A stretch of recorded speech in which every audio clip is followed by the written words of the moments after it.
Jeg ved godt, hvorfor jeg støtter Børnecancerfonden. Det gør jeg, fordi jeg godt kan lide at gøre en forskel, og fordi jeg ved, det hjælper.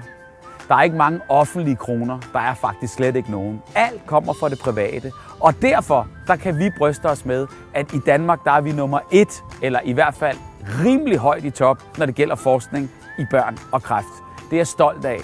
Og det burde du også være. Og hvis du vil støtte og sørge for, at vi bliver ved med at forske lige så flot og godt, som vi gør, så køb en billet. Køb en billet til Bingo Banko Show. Og det er altså den 13. april, og det er Energiarenaen i Aarhus. Du kan købe din billet på Billetnet. Og når du gør det, så gør du en forskel.